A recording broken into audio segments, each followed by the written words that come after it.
Daily. Taste the Daily.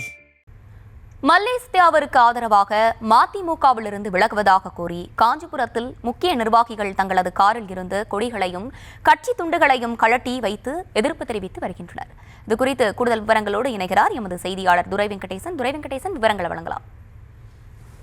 வணக்கம். மதிமுகவினுடைய பொதுச் செயலாளர் வைகோ அண்மையிலே அந்த கட்சியினுடைய முக்கிய பொறுப்பில் இருந்து வரக்கூடிய அந்த துணை பொதுச் செயலாளர் மல்லை சத்யாவிற்கும் இருவருக்கும் இடையே அந்த கருத்து முரண்பாடு ஏற்பட்டிருந்தது. இந்த கருத்து முரண்பாட்டின் காரணமாக அதனை தொடர்ந்து அந்த கட்சியினரிடையும் அதே போன்று அந்த மல்லை சத்யாவினுடைய ஆதரவாளர்களுக்கும் கடும் அதிர்ச்சியை ஏற்படுத்தியிருந்தது. இதனிலே மல்லை சத்யாவை கட்சியிலிருந்து ஓரம் கட்டுவதாக கூறி அவருடைய ஆதரவாளர்கள் தொடர்ந்து தங்களது எதிர்ப்பினை பதிவு செய்துள்ளார்கள். அண்மையிலே மகாபலிபுரம் பகுதியிலே அந்த கட்சியிலிருந்து 20க்கும் மேற்பட்டோர் வெளியேறிய நிலையில் இன்றைய தினமானது காஞ்சிபுரம் பேருந்து அண்ணா பூங்கா நூற்றாண்டு நினைவு பூங்கா அருகே அந்த காஞ்சிபுரம் மற்றும் செங்கல்பட்டு மாவட்டத்தினை சார்ந்த முக்கிய நிர்வாகிகள், அதாவது காஞ்சிபுரம் மாவட்ட துணை செயலாளர், அதே போன்று தலைமை செயற்குழு உறுப்பினர், அதே போன்று செங்கல்பட்டு மாவட்ட துணை செயலாளர் உட்பட முக்கிய பதவிகளில் இருக்கக்கூடியவர்களே அந்த தங்களால் ஒருங்கிணைந்து அந்த கூட்டத்தினை கூட்டி அவருக்குள்ளாக அந்த கட்சியிலிருந்து வெளியேறுவதாக அந்த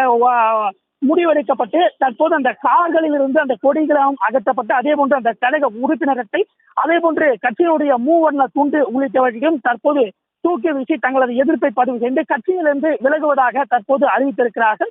ஏற்கனவே கடந்த ஆண்டு கட்சியில் உரிய மரியாதை இல்லை என கூறி அந்த கட்சியினுடைய மாவட்ட செயலாளர், முன்னாள் மாவட்ட செயலாளர் வளையாபதி உள்ளிட்டோர் 20க்கும் மேற்பட்டோர் அந்த கட்சியிலிருந்து வெளியேறிய நிலையே தற்போது மேலும் இந்த 20க்கும் மேற்பட்டோர் தற்போது கட்சியிலிருந்து விலகியிருப்பது அரசியல் வட்டாரத்திலே பெரும் பேசும் பொருளாகியுள்ளது. விவரங்களை வழங்கியமைக்கு நன்றி துரை வெங்கடேசன்.